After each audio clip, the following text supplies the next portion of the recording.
Joining us now, environmental talk show host and producer Betsy Rosenberg. And I want to get into what people can do and where we are right now. But again, there is a political component that's unavoidable here. I want to read you a statement from the president of the Sierra Club, and see if you agree with this statement. This president is the worst president for the environment our nation has ever had, regularly and consistently prioritizing the profits of corporate polluters over clean air, clean water, and the health of our communities. Now, obviously, climate change did not occur or begin on this president's watch, but in terms of policies large and small, can we consistently say, Betsy, that he's not only rolled things back and made it more business friendly, but he is doing more intentionally to harm the environment than in any president that preceded him? Yes, and Trump and company are doing it almost gleefully. You know, it wasn't enough for we environmentalists during the Obama administration, but they look really true and deep green compared to this administration. There are no words for just how awful this administration is, and the fact that they do it with, you know, doublespeak and euphemisms, and Trump supposedly is going to run on his environmental record, you know, next campaign. That's outrageous. You know, it's up is down, black is white, and the, you know, it's all about clean air and clean water. Notice they never talk about a stable climate. And if people want to know just what kind of company we find ourselves in, we literally are with Syria and one other country in terms of the only nations on the planet that won't abide by some of these climate treaties. But give me an idea, if you can, Betsy, about some of the numbers. I know we throw a ton of data at our audiences, but nonetheless, if the audience is going to walk away with a few numbers they'll think about just the scope of what we're dealing with, give them some of that math.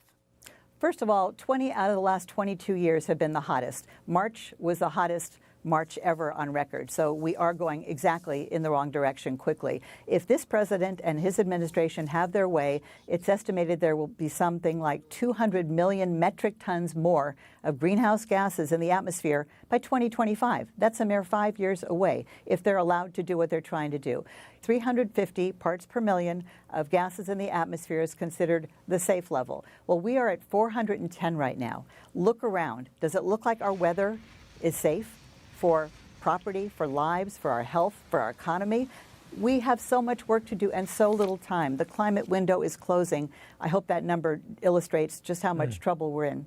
It does. I'm curious how you answer this next one, Betsy. I have, of my kids, one of them is militant. I'm not allowed to bring a straw into the house here. If I put something, if I don't put something in recycling, you know, I'm going to hear about it for 20 minutes.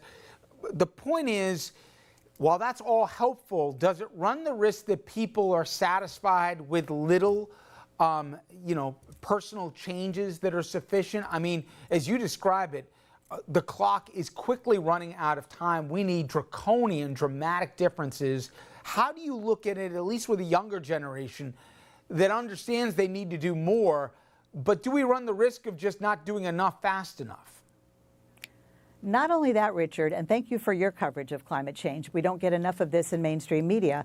You brought up a very good point. Not only will little things not get us there, because for so many years it was a recycling segment once a year, you know, on the Today Show. It's no longer about recycling. Sure, that matters, but nothing like the bigger picture. Not only is it not okay to just focus on the small things and ignore the bigger threats, but it's not okay to just let our kids bear the burden, because there's such a thing as too late, as President Obama said. When it comes to carbon emissions, we are very late in the game. And you used the word draconian. That's a good word to describe this administration. You cannot underestimate how idiotic it is to be rolling back critical progress. As you probably know with the media, sometimes things resonate with audiences when you can argue even something even more serious doesn't. God forbid someone does something to a pet, as awful as it is. That will dominate a news cycle more than if something else you could argue have. To that end, in fact, there's a new book coming out to which I know you participated. It's Climate Abandoned. We Are the Endangered Species, speaking about people. But even if people care about the animal kingdom, we are seeing vanishing species in our lifetimes that are just being wiped out here. I think at a rate the general public doesn't appreciate. So if they don't even care about us and they care about the animal kingdom, I think they'd be shocked at how fast things are changing with such permanent results. Absolutely. Thank you for bringing up the extinction crisis. This is the sixth mass extinction. Most people are not aware this is the first one caused by we humans. We are losing an estimated 200 species per day. And these are exotic species. These are mammals. The insects are disappearing. Bees are disappearing. Some of that is climate change. Some of it is all the insecticides and pesticides we use in this country. We are next. If bees go and insects go, guess what? They're responsible. Bees pollinate a quarter of our crops. We're going to lose our food sources. I mean, this is no longer a stretch to think that we are endangered. So thank you for mentioning that book, available today on Amazon. It's a great compilation. 22 authors and myself contributed different chapters based on our expertise. Mine is on the media and how the media has abandoned this story. It's so critical that people are more aware. You know what? It's not going to get solved if we're just dealing with the margins. It's got to be mainstream and Main Street. Well, climate abandoned, we are the endangered species. Betsy, I appreciate a few minutes. Thank you so much, and happy Earth Day to you. Thank you, and happy Earth Day to you, Richard. Thanks for what you're doing.